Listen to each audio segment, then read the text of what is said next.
السلام عليكم ورحمة الله.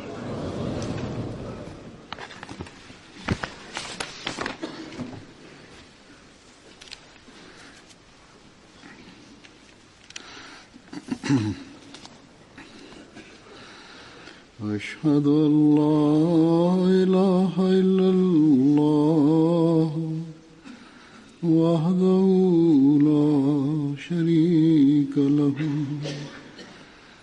وأشهد أن محمدا عبده ورسوله أما بعد فأعوذ بالله من الشيطان الرجيم بسم الله الرحمن الرحيم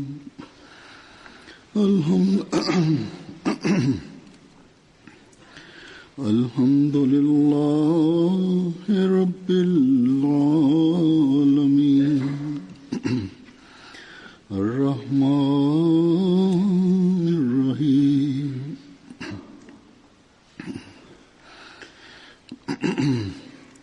مالك يوم الدين إياك نعبد وإياك نستعين اهدنا الصراط المستقيم صراط الذين أنعمت عليهم غير المغضوب عليهم ولا الضالين.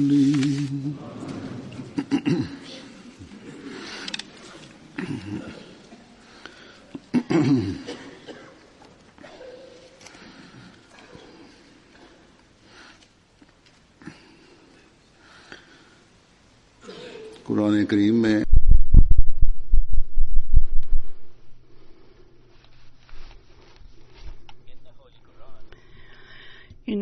u časnom Kur'anu nalazimo mnoga mjesta gdje su vjernici postiču da čine finansijske žrtve i Allah dželešanu na jednom mjestu kaže: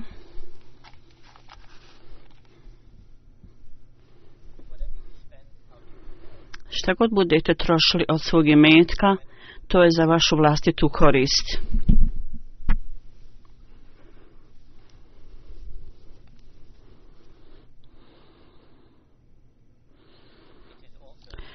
Također je rečeno da vjernici troše samo zato da zadovolje Allaha dželešanuhu.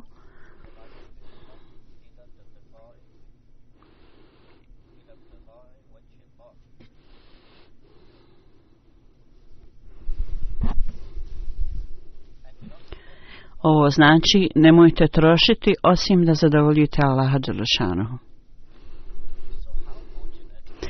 Kako su onda sretni oni ljudi koji troše na Allahovom putu sa ovakvim mentalitetom, sa ovakvim načinom razmišljanja i ovakvim nijetom, to jest namjerom.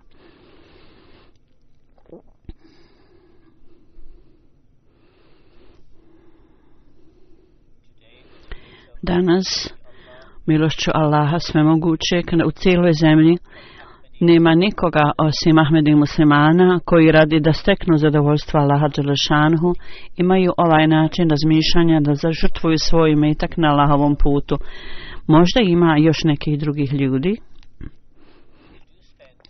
koji troše radi Allaha, koji troše u skladu sa svojom mogućnosti na Allahovom putu, međutim u smislu zajednice, jedini Ahmedija džemat je taj koji radi zadovoljstva Allaha dželešanuhu i da zadovolji Allaha pomažu siromašne i one u nuždi radi propagiranja islama i da se pokaže istinski islam. Čak i ako sebe opterete ovim, oni nastave da čine žrtve kao zajednica. Bilo da su ove pare potrošene, da se potroši neko koji je u nuždi ili za propagiranje religije, mi uvijek to činimo da zadovoljimo Allaha dželešanuhu. Allah dželešanu ne treba nikakve pare ni od jednog pojedinca ili čovjeka. On lično ne treba ništa. Kad vi trošite na njegovom putu, to jest na putu Allah dželešanu, to je automatski da se za dobro njegovog stvaranja i da se propagira religija Allahova.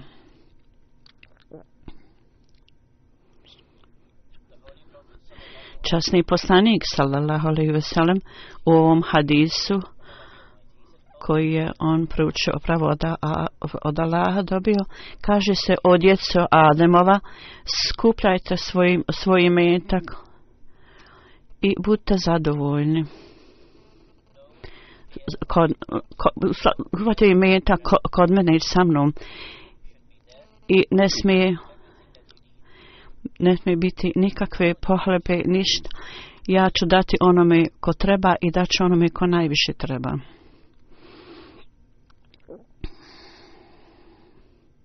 Samo ne smijete imati nikakve pohlepe niže želenja.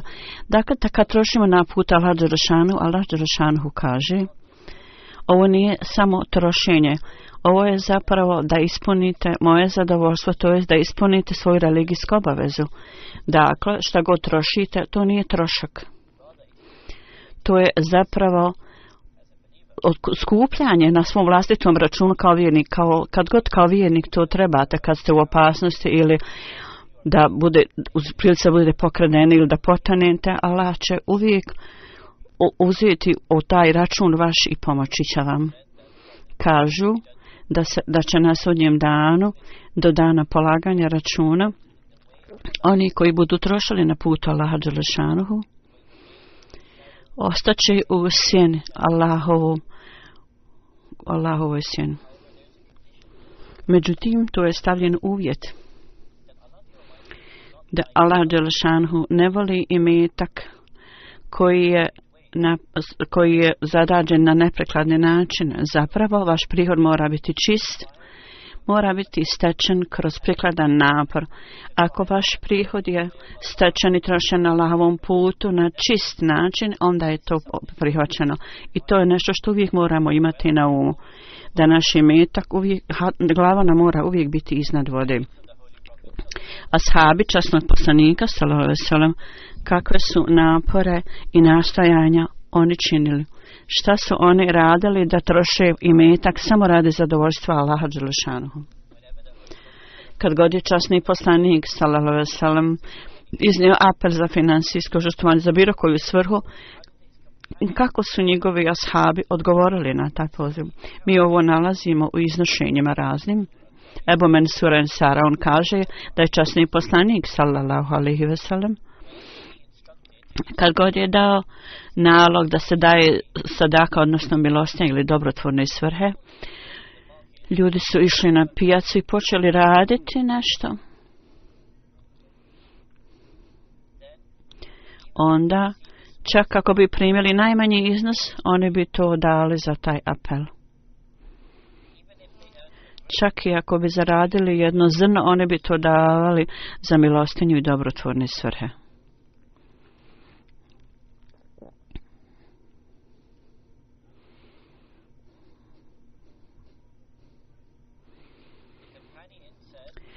Jedan ashab kaže da bi oni išli na pijacu da se žrtvuju i da dobiju neki prihod da ispune ovaj apel poslanika za finansijsko žrtvovanje i davanje.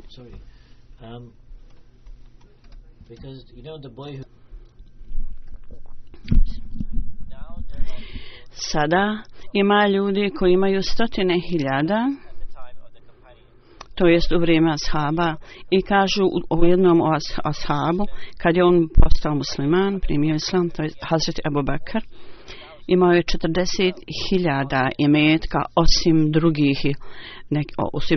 drugog imetka. On je imao namjeru da sve to dadne radi religije.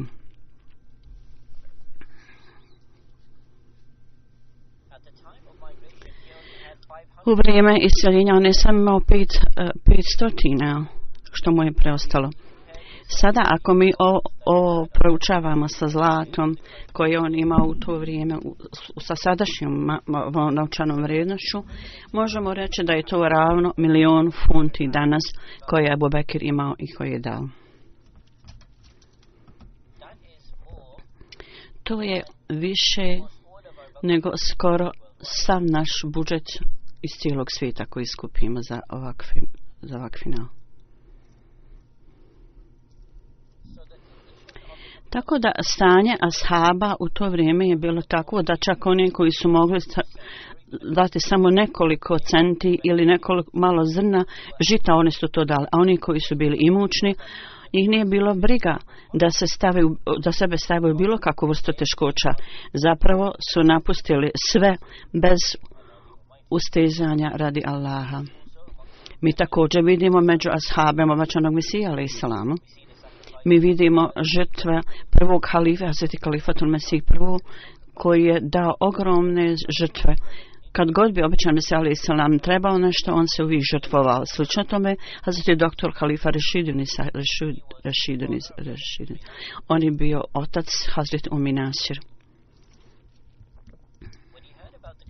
Kad je on čuo tvrdnju obećanog Mesija alejhi selama, on je odmah rekao: takva osoba koji to tvrdi nikad ne može biti lažov, i odmah je dao zavjet o danosti. Pa nadalje u finansijskom žrtvovanju on je nadmašio. On je bio doktor po profesiji i također je bio radio u nekoj drugoj službi. On je bio vrlo utjecajan i imao je vrlo dobar prihod. Obećani Mesija alejhi selam uvrgao je među svojih 12 ashaba. Hazreti Muslima radijallahu anhu je rekao: on je tako bio ispred u žrtvovanju da obećani Mesija alejhi selam mu je dao čast da je on dao toliko žrtvova za ovaj pokret da nije bilo potrebno za kakve njegove druge žrtve poslije toga.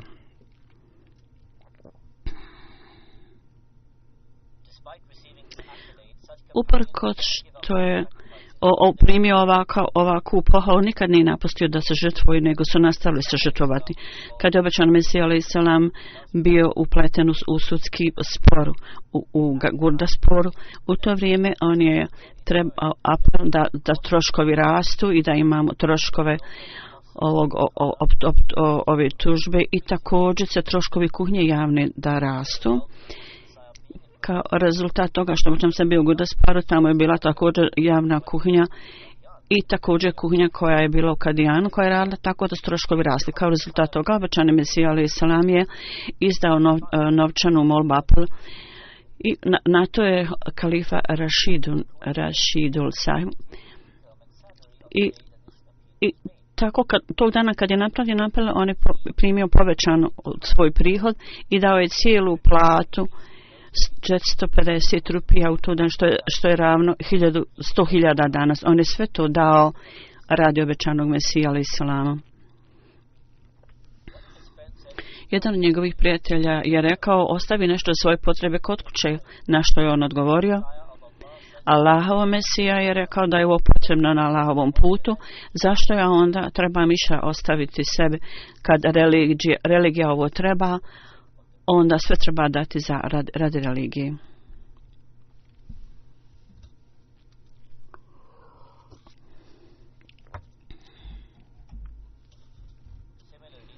Slično tome, obećani Mesija alejhi selam je spomenuo žrtve nekih manje imućnih Ahmedi muslimana. Obećani Mesija alejhi selam kaže: ja sam zapanjen kad vidim iskrenost i predanost članova džemata, čak oni koji su u vrlo siromašnom stanju, kao što je Hajrudin i Imamudin iz Kašmira, kao i drugi koji žive blizu moga sela. Oni su 3 braća koji su siromašni i oni vjerovatno rade neki težak rad kojim zarade 2-3 ana dnevno. Pa ipak oni se žrtvuju finansijski, oni daju članarinu ili za dobrotvorne svrhe redovno. u pogledu Mija Abdul Aziz Atwali. Ja sam također zapanjen njegovom iskrenošću i predanošću, uprkos što je manje imućan i što je zapravo u vrlo teškom stanju.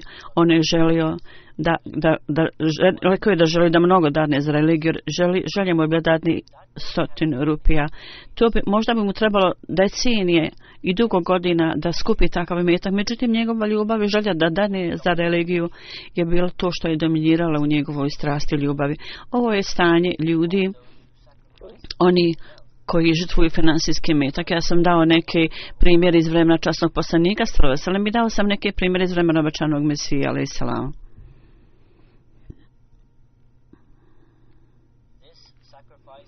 Ovo žrtvovanje je u skladu sa naredbama Allaha dželešanuhu.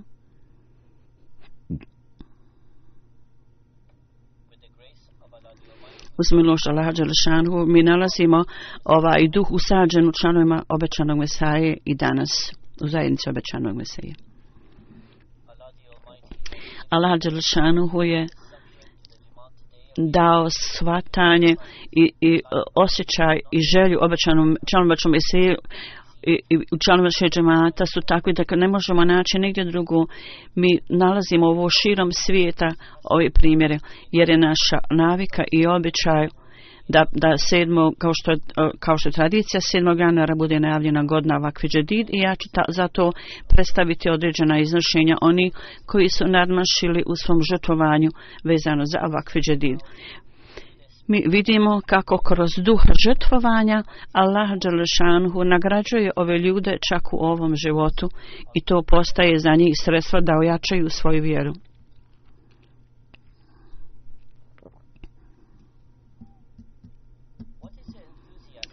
Šta je taj entuzijazam što čini da ljude čine ove finansijske žrtve i kako oni se žrtvuju u skladu sa duhom ashaba, kao što sam rekao, kad je dat apel za finansijsko žrtvovanje u jednom času poslanika, oni su išli na pijacu i šta god bi zaradili, dali su i vratili natrag, dali časnom poslaniku. Mi nalazimo slične primjere danas također. Misionar iz Burkina Faso kaže da ima jedan naš džemat u određenoj oblasti.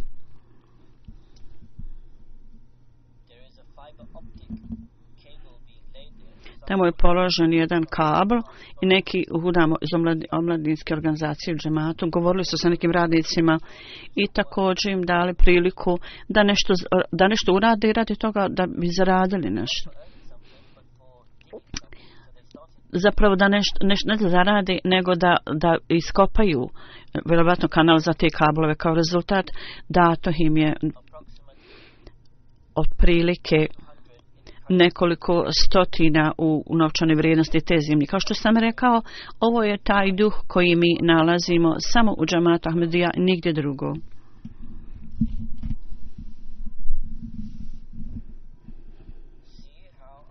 Vidite kako Allah dželešanu također nagrađuje omladinu i djecu radi njihovog žrtvovanja koji daju za članarinu.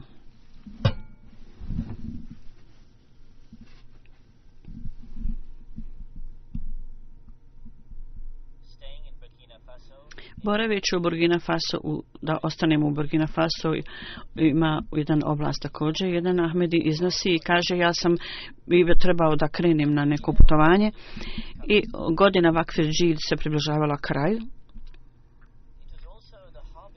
I također bilo vrijeme žetve.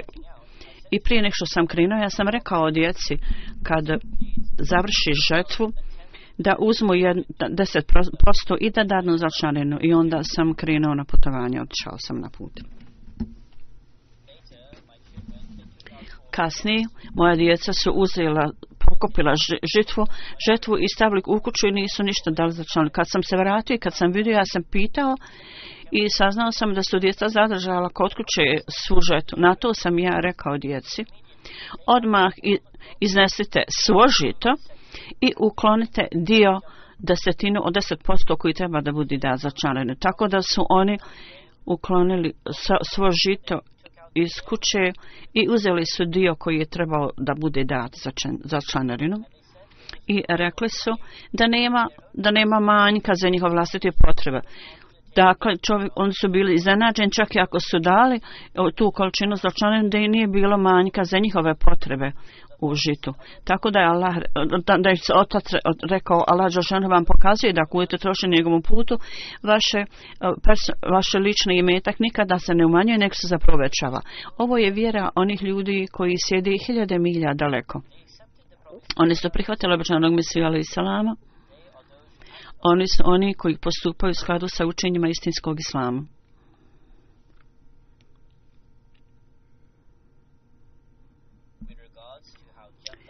U pogledu kako članarina i teškoće mogu biti olakšane, imamo jedno iznošenje iz obale Slonovače.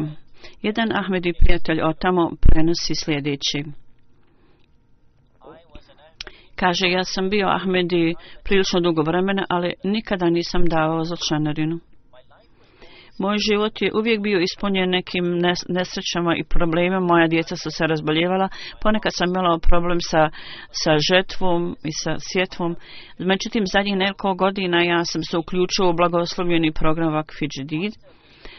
Nakon što sam postao stalni član ovog programa, moj život se potpuno promijenio. Sada moja djeca su poboljšala se u zdravlju i također moja sjetva i moja žetva donose mnogo više. Mi također vidimo duh žrtvovanja među novim Ahmedi muslimanima. Hajde da vidimo kako se ovo obistinilo kroz iznošenje jednog prijatelja na obali Slonovače. Ova osoba je primila Ahmedijat iz kršćanstva kratko vremena prije. U cijelom gradu on je jedini Ahmedi. On redovno sluša moje hudbe, huzur kaže, i također prisustvuje drugim programa džemata. On je vrlo iskren i predan nju Ahmedi. Nakon što je dao zavjet bajata,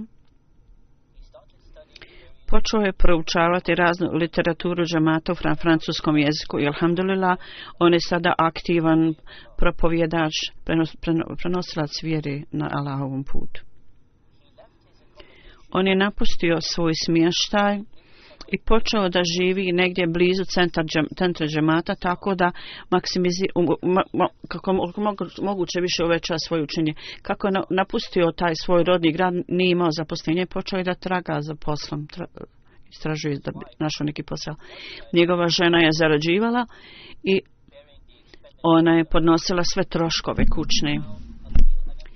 Sada dat je apel za članarinu i upoko svoje teške situacije ovaj čovjek je dao 500 franci kao članarina. On je rekao, ovo je moja članarina, jeste moja situacija je vrlo teška, međutim, ja ne želim da budem iza u svom finansijskom žrtvovanju.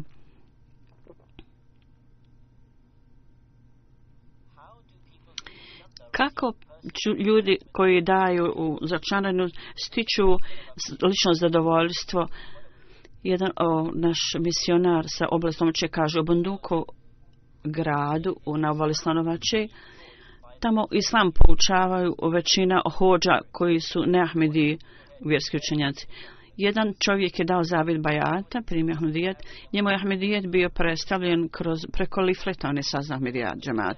Tako da je Nova Ahmedi rekao prije 4 godine, skupa sa svojom porodicom, ja sam primio islam iz kršćanstva, međutim nisam bio zadovoljan u svom srcu. Međutim, kad sam saznao o Ahmedija muslimanskoj zajednici, ja sam otišao u misionarsku kuću i pitao određena pitanja. Svi odgovor na moja pitanja ja sam dobio i ja sam dao zavjet bajata.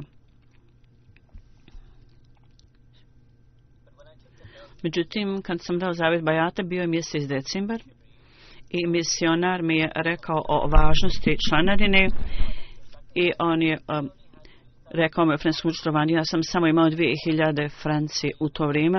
Ja sam odmah dao pola toga, 1000 francifa za finansijsko učitva i kaže, alhamdulillah, hvala pripada Allahu. Od tog dana moj život je potpuno se promijenio. Ja imam blagoslov u svom zaposlenju gdje god sam radio. Svi ljudi su me poštovali, uključujući i starije menadžere. ja sada vodim mnogo bolji i mnogo imućniji život u poređenju sa mojim teškim situacijom prije.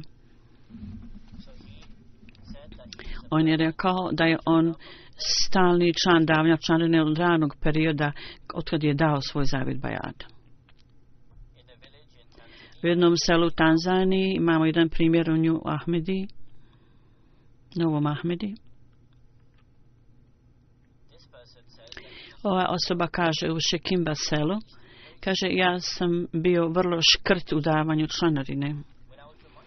Kad su me podsjetili treba da dajem za članarinu, ja sam iznosio izgovore tu i tamo.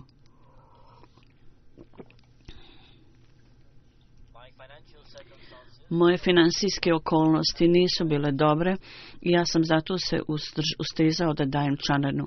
Međutim, kad sam zaista razumio zašto treba da dajem za članarinu, moj život se potpuno promijenio. Ove godine, kad sam posadio sjeme, žetva koju sam prije primao, sada se mnogostruko uvećalo u poređenju sa iznosom koliko sam prije imao žetvu. Sve ovo je kao rezultat rošenja na Allahovom putu. Od kad sam počeo da dajem članarinu, moj život se potpuno promijenio. Moje finansijske okolnosti su sada bolje. Ja sada pravim kuću od 6 soba. Razlog zašto pravim u veliku kuću je želim da kad god neki gost džemata dođe u naše selo ili grad, da boravi u mojoj kući i da budem u stanju da trošim za njih. Tako da i kad ova osoba pravi kuću, on razmišlja da služi za religiju. Ovo je kako Allah dželešanu učinio ga da bude zadovoljen. Iz Malija, jedan Ahmedi piše, misionar. Abdurrahman je, kaže, došao u našu misionarsku kuću i rekao, ja želim da dam zavjet bajata. Kad sam ga pitao, zašto želiš da dadneš zavjet bajata? On je rekao, moj djed po ocu je bio veliki evlija. On je rekao, Imam Mahdi je došao. I jedan od njegovih znakova, on mi je rekao, je da će sljedbenici Imama Mahdija radi propagiranja islama financijski pomagati Imama Mahdija. Kad sam čuo vaš radio program, on je rekao, ja sam čuo program i taj program je najavljivao i rekao da Imam Mahdi jeste došao. Skupa s njim ja sam čuo hudbu Kalifatul Mesiha, u kojoj je spomenuo iznošenje o finansijskom žrtvovanju koje su dali od sledbenicom Islama. Ja sam bio uvjeren i vjerovao sam da je upravo ovo Imam Mahdi, o kojem je moj djed po ocu mi rekao, ja sam zato htio da dadim zavjet bajata. Tako on je dao zavjet bajata i redovno plaća članarinu i člani ovog programa finansijskog žrtvovanja. Čak ljudi u potpuno siromaštvu i neimaštini i oni čak daju finansijske žrtve. I onda vidite kako ih Allah dželešanu nagradi na nevjerovatan i zapanjujući način, iznenađujući način. Kao rezultat toga mi vidimo da je njihova vjera ojačana. Emir Sahib iz Gambije piše i kaže o jednoj gospođi. Njoj je 50 godina. Ona živi u selu jednom u Gambiji, gdje je dat apel za finansijsko žrtvovanje ili što nazva kveđedid. Ona je rekla, ja nisam imala ništa para, nikakvih para. Međutim, neko mi je dao kokošku kao na poklon. Huzur kaže, ovo je primjer kao žene u Kadijanu koja je došla da donese jaja, da dadne obećano Mesije kao nido žrtvovanje. Tako da je ova žena rekla, ovo je sve što ja imam i ja želim to da dadem za članarinu. I ovo je to što je ona dala. U vrijeme davanja članarine, ona je rekla, ja se jako brine o svom tetku ili amidži, dajđi ili amidži. Da osuđene na 7 godina u zatvor zbog određenih postupaka ili optužbi. Ona je također pisala meni, Huzur kaže, vezano za ovo. I ona je rekla, ja sam dala članarinu i to je i zbog blagoslova davanja članarine 2 mjeseca poslije toga ja sam saznala da je moj amidža ili dajđa oslobođen iz zatvora. Kogod je čuo o ovom oslobađanju, svi su rekli ovo je čudo. Inače, biti oslobođen pod određenim okolnostima kakvim je on bio nemoguće. Dajđa ili Amidža ove gospođe, kad je saznao o ovom događaju, da je njegova sestrična dala članarinu i da je tražila dove, i činjenice da je on kao poslije toga ozbavljen i slobođen, on je bio jako dirnut time i također je prihvatio Ahmedijet. Allahovom milošću ova gospođa redovno daje članarinu i ona kaže ljudima da kao rezultat blagoslova članarine meni je dato zadovoljstvo i uklonjene su od mene sve brige i nemiri. Mi nalazimo da ne samo u Africi, nego također u razvijenim zemljama ima Ahmedi muslimana koji nadilaze u svoju predanosti i također financijskom žrtvovanju.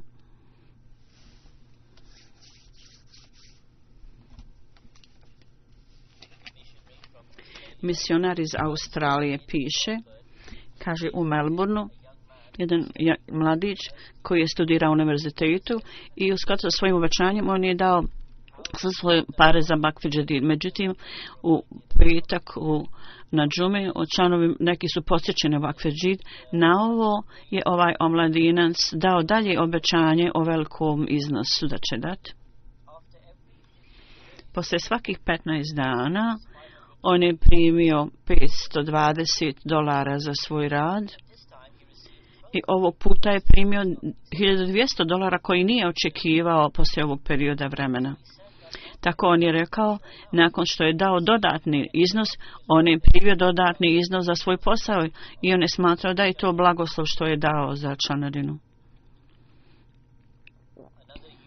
Još jedan omladinac piše sljedeće. Da on radi kao sekretar financija i otkad je počeo da daje članarinu, Allah Đelešanuhu je stavio mnogo blagoslova u njegov posao. Njegova žena je porijeklom iz kršćanske porodice i rekla je sve ovo je kao rezultat davanja za finansijsko žrtvovanje. Inače, naši tereti i zajmovi su bili beskrajni, nismo mogli ih platiti. Onda jedan mualim, još jedan propovjedač, kaže, mnogi ljudi u lokalnoj eri u Beninu su zemljoradnici. Ove godine u selu bila je, ja mislim, žrtva ili nešto. Jedan dan mnogo materijala je spaljeno i izgubljeno. Samo jedna osoba imala nešto kod sebe i on je bio iskren član, on je bio jedini čija žetva nije spaljena i svi su rekli ovo je čudo. Ova iskrena osoba je rekla Allah Đelešanhu je spasio moj imetak zato što sam ja Ahmedi i ja dajem svaki mjesec za članarinu. Misionar iz Konga je rekao jedna gospođa koja je bila učitelj u Vladinoj školi. Jedan dan njen sin je došao u misionarsku kuću. Ona je izrazila mnogo brige u pogledu finansijske situacije. Osim činjenice što muž ništa nije davao, njena mjesečna plata je bila ona još plaćala i kredit, tako da je pola plate išla za zajem i pola za život. Muž ništa nije davao, ona je bila jako zabrinuta. Čuvši ovo, misionar je rekao da piše huzuru za dove. Drugo, misionar je savjetovao i rekao počni redovno davati članarinu koliko možeš.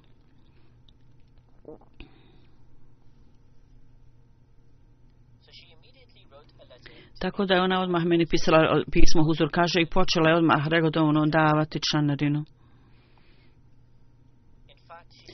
Zapravo ona je počela davati članarinu u ime svoje familije. Samo nekoliko dana je prošlo. Ona je počela plaćati za školu i njena starija sestra koja je preuzela sav imetak oca Poslala je 100.000 francifa ovoj ženi i ova žena je odmah nazvala misionarsku kuću i rekla kroz blagoslov članarine i svi moji problemi i brige su bili uklonjeni. Ona je došla i dala još 10.000 francifa za članarinu. Predsjednica ležne organizacije u Kanadi je rekla je univerzitetu u Torontu, jedan moj sekretara finansijski mi je rekao to članu moraš dati članarinu i tvoji problemi će biti uklonjeni.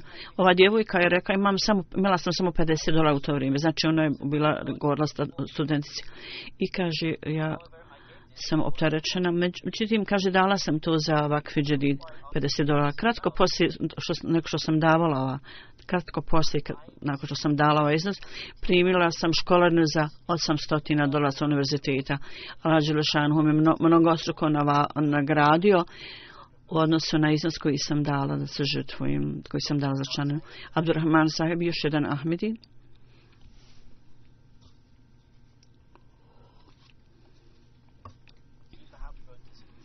On je ovo vjerovatno pisao u junu i rekao prošlog petka ja sam imao 100 funti i pola toga sam dao za džemat, a pola sam zadržao za sebe.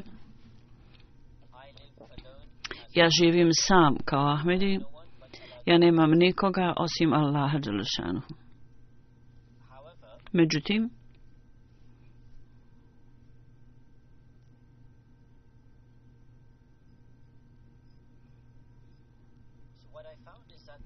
ono što sam otkrio je da je vlada povećala moju platu za 60%. Tako zato je moja namjera da do sljedećeg petka dadnem više još na Allahovom putu. Molite da Allah Đelešanu mi dadne sposobnost da trošim više na Allahovom putu.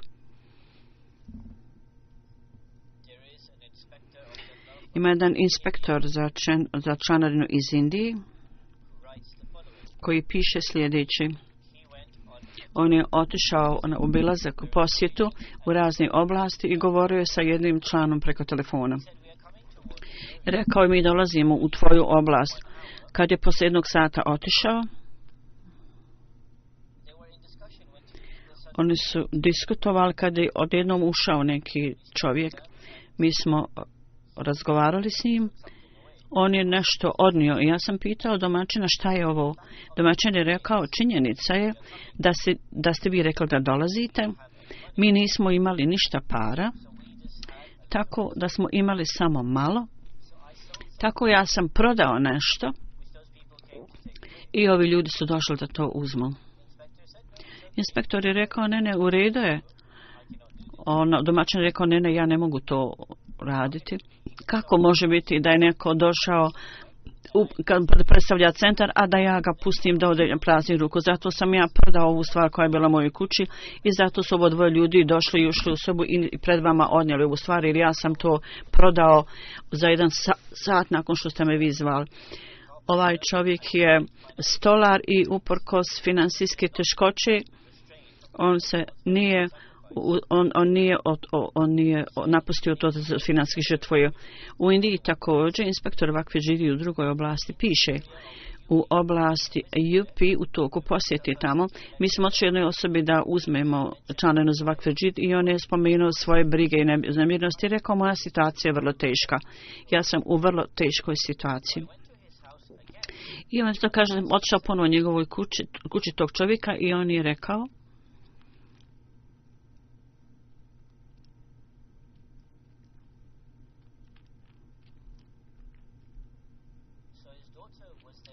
njegova kćerka je bila uz njega i počela je govoriti ocu i rekla ti si meni obećao da je zima i da ćeš mi u zimu kupiti cipele.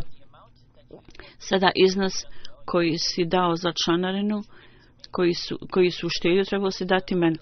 Tako da je kćerka poslije ustrajnosti primila ovaj iznos, međutim onda je dala to za članarinu i dala ja trebam dati ovo za članarinu vakfe džida, mogu cipele kupiti kasnije. Međutim, ja sam rekao općenito džematu da ljudi koji su u takvim financijskim teškoćama nemojte uzimati od njih para, umjesto toga pomozite im. Međutim, oni su vrlo ustrajni i insistiraju da hoće da nešto daju. Džemat također treba da vodi brigu o ovakvim ljudima. Onda inspektor Vakfidžid Ferid Saib, on kaže: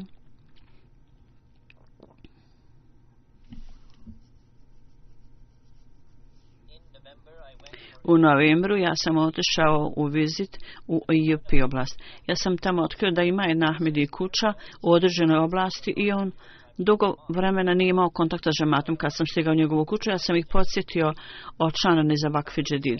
Ta porodica je rekla: mi nismo htjeli da uzmemo učešće samo u to program za Vakfidžid, nego u svim vrstama članarne, tako da su zapisali svoja imena za Vakfidžid i Tahrike Džedid i također su napravili budžet za pomoćne organizacije članarnu za to i dali su taj iznos. Na ovaj način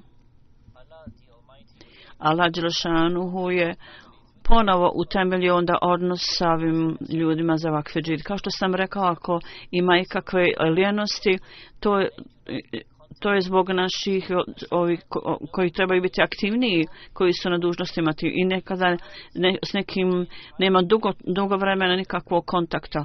Zato treba da se aktiviraju ovi radnici koji su na tim dužnostima. Ovo je samo nekoliko događaja koji pokazuju da radi religije ljudi se nadmeću, ljudi nadilaze zapravo u finansijskom žrtvovanju. I to nam govori kako ljudi nadilaze u svom predanošću i iskrenosti. Također pokazuje istinitost obećanog Mesija alejhi salama i činjenici da Ahmedija muslimanski džemat je bio utemeljen osnovan od strane Allah Đelešanu, da Allah Đelešanu osposobi članove džemata da nastavi da uvećavaju svoju vjeru i predanost i da nastavi da nadilaze radi Allah Đelešanu i da daju finansijske žrtve.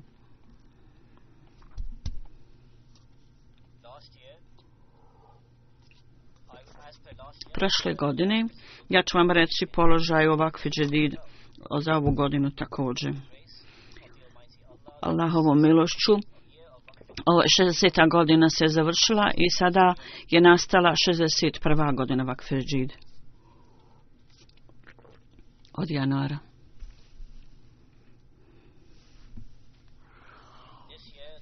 Ove godine džemat je dao 8,8 miliona za Vakfidžid.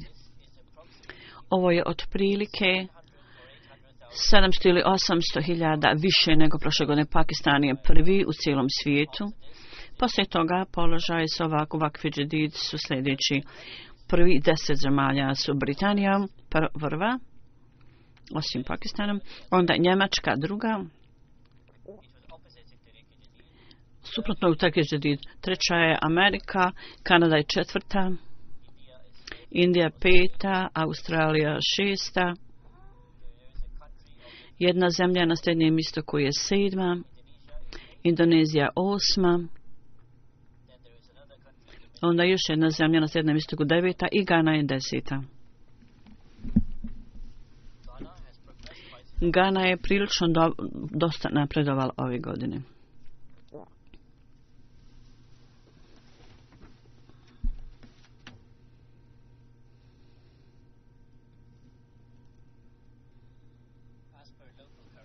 Što se tiče u pogledu lokalne vrijednosti novca, ove zemlje koje su uvećale svoje dane je Kanada i oni su napravili dosta napretka. Zatim među afričkim zemljama je Nigerija koja je napravila veliki napredak.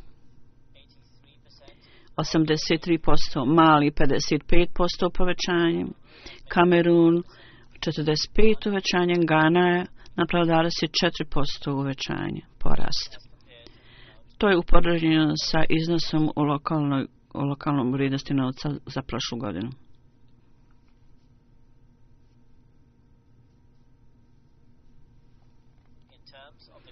U terminima davaoca doprinosa ove godine Allahovom milošću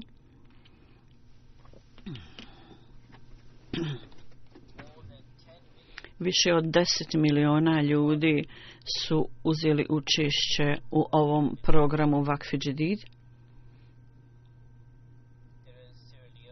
To je Sierra Leone, Niger, Benin, Mali, Kamerun, Obala Slonovače, Senegal, Burkina Faso, Gambija, Guinea-Bissau, Kenija, Tanzanija i Zimbabwe. Lista zemalja u Africi koji su napravili značajne doprinose u pogledu davaoca doprinosa. U terminima članarine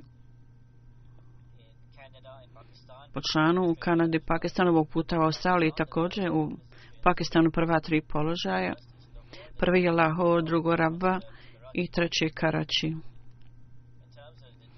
U terminima oblasti položaji su prvo Islamabad, drugo Rawalpindi, Sargodha, Gujarat i Umerkot, Hyderabad, i onda Mirpur Khas, Dera Ghazi Khan, Kotli Azad, Kashmir i Quetta.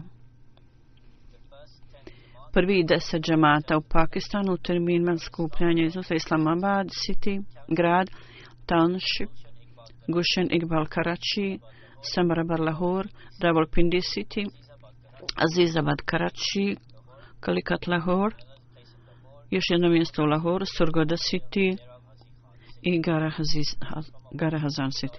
Među 3 najveća vela džemala Atfal prvo je Lahore, Karachi i Rabwa. U terminima položaja po oblastima glavni van je Surgoda, Rawalpindi, Gujarat, Hyderabad, Narwal, Dera Ghazi Khan, 8 je Kotli, Azad Kashmir, Shekhapura i 10 je Dushan. 10 džemata u Velikoj Britaniji, broj 1 je Worcester Park, drugo je Masjid Fazl, treće je Birmingham South, četvrto je Gillingham, peto je Birmingham West, 6 je New Malden, 7 je Glasgow, 8 Islamabad, 9 Putney i 10 je Hayes.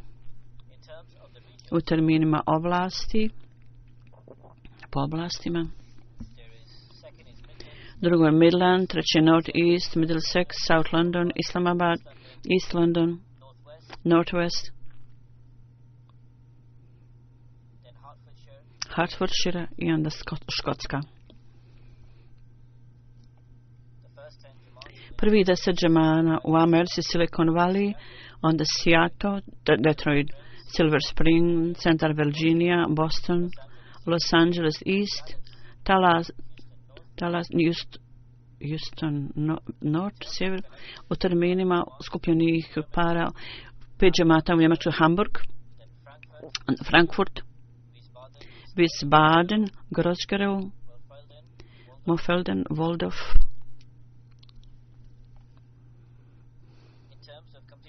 U termina ukupno skupljeni para vodemake prvi, Noise Mediabad, Freideberg, Coplands, Is Ain i Lamin.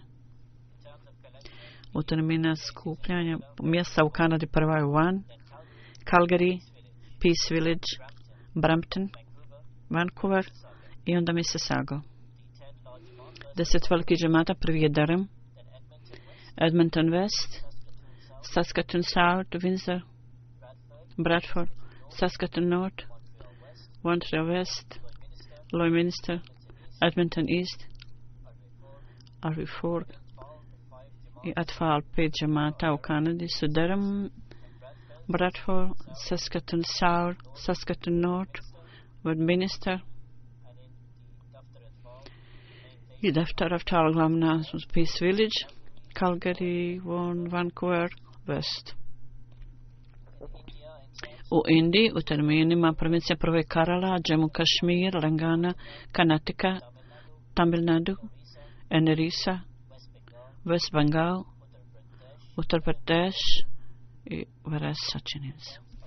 U terminima skupljeni po džematima u Indiji, Calicut je prvi, Hyderabad, zatim Patak, Kadian, Calcutta, Bangalore, Kandartown, Bangadi, Karalai i Karamlaki.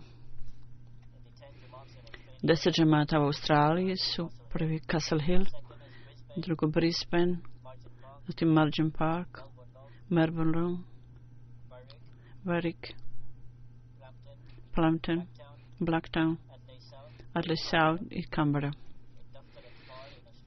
Daftar Atfal Australija su ako Brisbane again, Brisbane South, Melbourne, Adelaide South, Melbourne, Brampton, Castle Hill, Margin Park, Mandridge.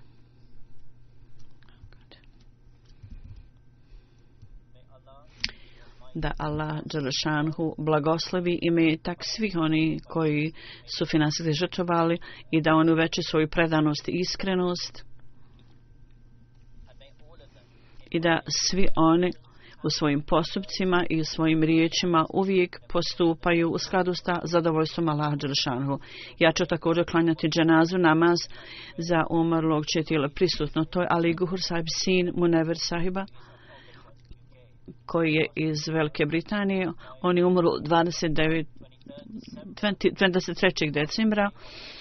On je umro na putu za Njemačku blizu Kelna grada kad je pukla guma na autu. On je umro sa 5 godina. Inna lillahi wa inna ilaihi rađiun.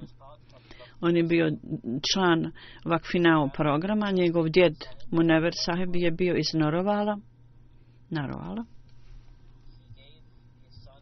On je dao svom imenu Ali, po svom imenu djeda Ali, koji je bio prvi Ahmedi u porodici ashaba običnog Mesija alejhi selama.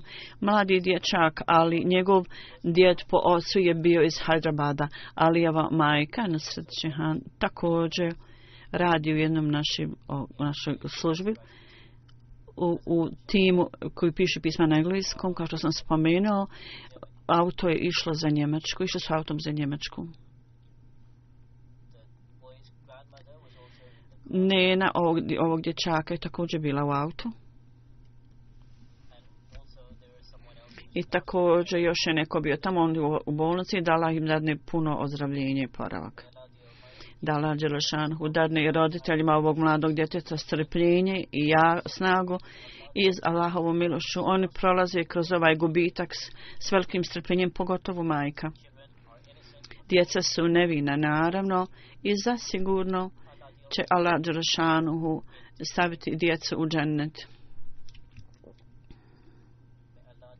Da Allah Đelešanuhu dadne djeci strpljenje da prođu kroz ovo sve i da Allah Đelešanuhu im uzvrati sa daljim blagoslovima. Poslije džume namaza, kao što sam rekao, ja ću klanjati dženazu namaz, tvoje tijelo je prisutno, ja ću izaći iz džamije, ići dole i svi članovi trebaju ostati u džamiju i klanjati sa mnom dženazu namaz.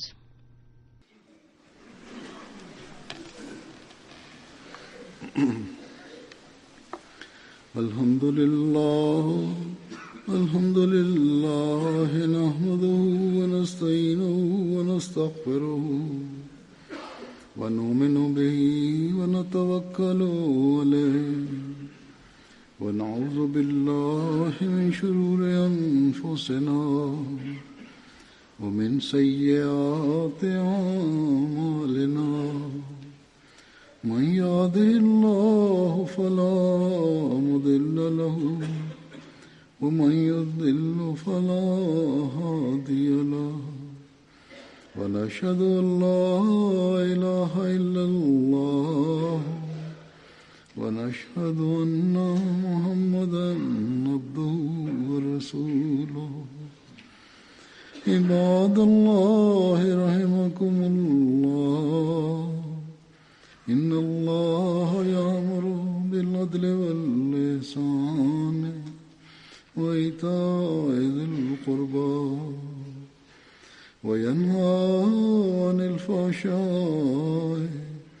والمنكر والبغي يعظكم لعلكم تذكرون اذكروا الله يذكركم وادعوه يستجب لكم ولذكر الله